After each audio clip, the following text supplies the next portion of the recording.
Halo teman-teman, jumpa lagi dengan saya Bob Syahaan. Pada kali ini kita akan membahas cara membeli dan menggunakan materai elektronik dengan mudah dan cepat. Jadi kalau selama ini teman-teman beli materai di kantor atau di kantor pos atau di warung, kali ini Kementerian Keuangan mengeluarkan metode baru pembelian materai dengan elektronik. Jadi teman-teman bisa langsung membelinya dari rumah menggunakan HP atau laptop atau komputer pribadi. Nah, topik bahasan kita pada kali ini ada 3, yaitu dasar hukum materai elektronik, kemudian cara membeli dan menggunakannya, dan juga nanti di akhir saya jelaskan sedikit jenis-jenis materai lain. Sebelumnya jangan lupa di subscribe, di klik lonceng, dan di komen ya teman-teman. Adapun aturannya mengacu kepada peraturan pemerintah nomor 86 tahun 2021 tentang pengadaan, pengelolaan, dan penjualan materai. Nah, secara singkat pengertiannya biaya materai adalah pajak atas dokumen. Kemudian materai adalah label atau carik dalam bentuk tempel, elektronik atau bentuk lainnya yang memiliki ciri dan mengandung unsur pengaman yang dikeluarkan oleh pemerintah Republik Indonesia yang digunakan untuk membayar pajak atas dokumen. Nah, jadi secara singkatnya materai itu adalah pajak atas dokumen. Karena masih sering masyarakat bernilai kalau materai itu adalah bukti sahnya suatu perjanjian.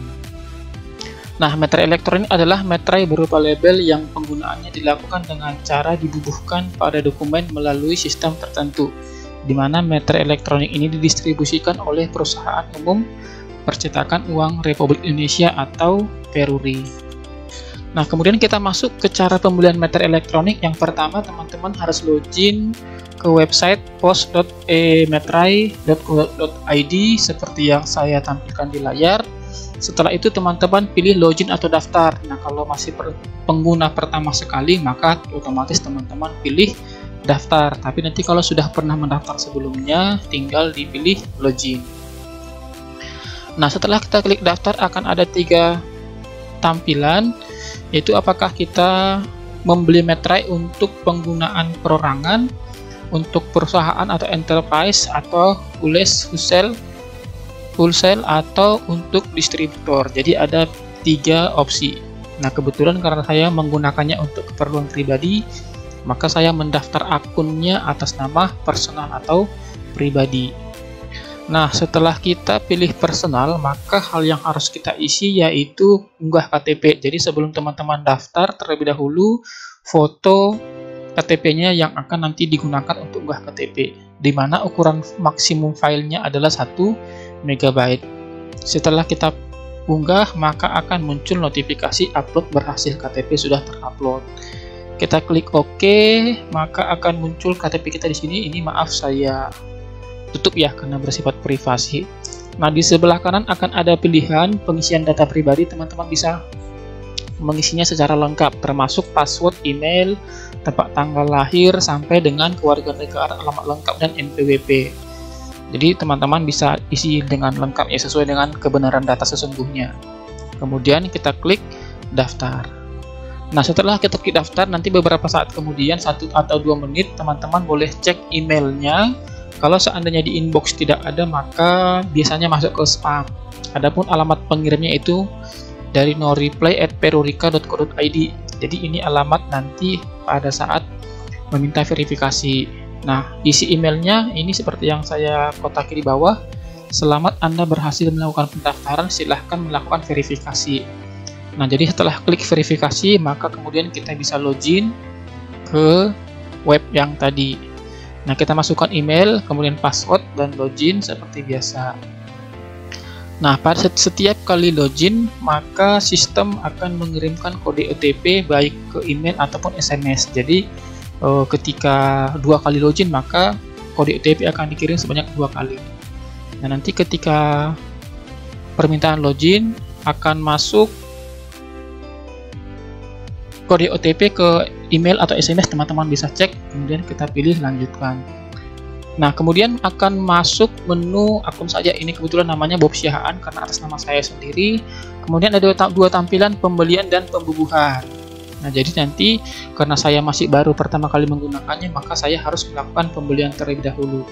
Nah, kita klik pembelian, maka akan muncul keterangan seperti ini. Kuota adalah jumlah materai elektronik yang akan saya beli. Kemudian untuk tipe pembelian, untuk kiren ini maksimal 2 juta ini adalah pembayaran melalui QR Code. Sedangkan kalau untuk metode pembayaran lainnya, boleh melalui transfer atau m-banking, internet banking, dan lain-lainnya. Kita klik bayar. Karena saya memilih kiren, maka akan muncul QR Code. Jadi teman-teman, ketika muncul seperti ini, waktu pembayarannya adalah 15 menit ya. Ini 15 menit. Teman-teman bisa bayar dengan menggunakan GoPay, OVO, Link Aja, atau pembayaran yang lain yang bisa menggunakan QR Code.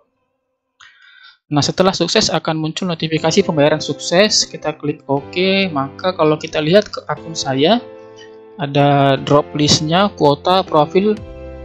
Nah, di sini kelihatan. Jadi ini kuota 1, artinya saya baru saja melakukan pembelian materai elektronik 1.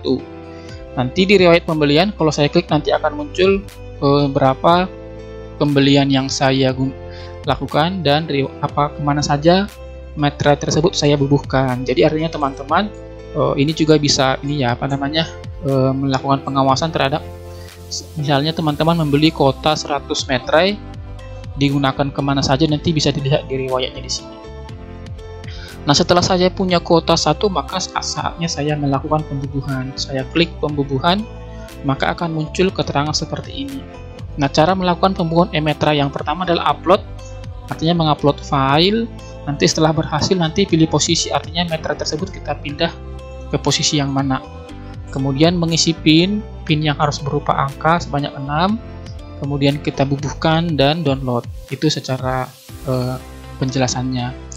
Oke, selanjutnya kita pilih tanggal dokumen, nomor dokumen, tipe dokumen, dan file PDF. Jadi yang pertama teman-teman, sebelum melakukan pembubuhan materai, pastikan filenya sudah disimpan dalam bentuk file PDF. Karena kalau di upload dalam bentuk Word atau JPEG, dia akan error.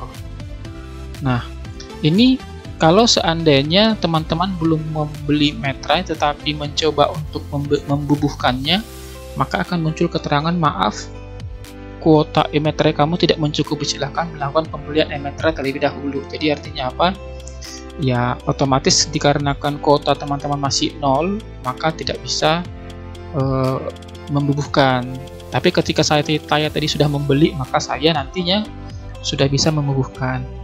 Nah, ini kemudian saya isi, kemudian saya pilih surat perjanjian, dan saya upload, namanya adalah perjanjian kerjasama.pdf.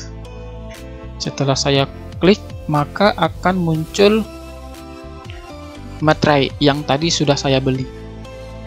Nah, jadi setelah muncul materai elektronik ini, kemudian kita bisa menggerakkannya. Jadi seperti ini ya. Jadi kita bisa menggeser yang tadinya ke sebelah kiri, bisa kita pindahkan ke kanan, ke atas atau bawah. Itu tergantung kebutuhan dan selera dari si pengguna masing-masing. Nah, jadi di sini kalau kita lihat tampilan materai elektroniknya masih ngeblur karena belum ada persetujuan dari kita. Jadi artinya ini masih bisa digerakkan kemana saja. Nah, kalau kira-kira menurut kita sudah cocok posisinya, maka kita scroll ke bawah dan klik bubuhkan materai.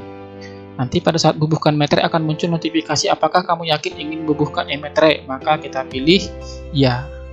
Nah, kemudian masukkan 6 digit, ini sebanyak 6 angka, ini nanti akan kita gunakan setiap kali kita melakukan pembubuhan materai elektronik. Jadi sebelum membuat PIN, dipastikan PIN yang akan dimasukkan dicatat supaya tidak lupa.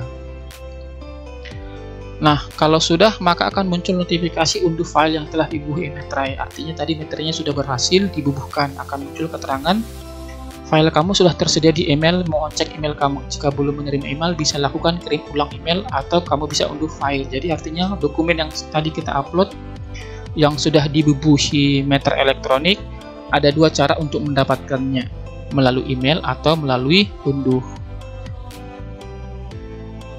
Nah, jadi kira-kira tampilannya seperti ini ya teman-teman ya.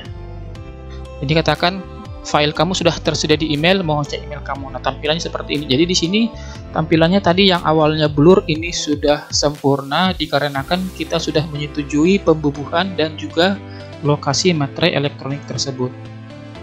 Nah, jadi kalau kita print hasilnya kira-kira seperti ini teman-teman, yang sebelah kiri. Ini sengaja saya crop karena layarnya pengen saya bagi. Nah, ini contohnya dokumen yang tadi saya sudah bubuhi. Ini kebetulan saya pakai Nitro PDF Pro. Nah, akan muncul tanda pensil di sini ya teman-teman ya. Jadi kalau teman-teman nanti ketika buka file PDF tersebut menggunakan aplikasi dan terkoneksi dengan jaringan, jaringannya hidup ya, maka kita bisa klik Metre ini untuk mendapatkan verifikasi. Tampilannya akan seperti ini. Ketika tanda pensil ini atau metre elektron ini saya klik, akan muncul keterangan seperti ini, View Certificate. Jadi view certificate di sini adalah untuk memastikan apakah metre yang kita beli ini valid.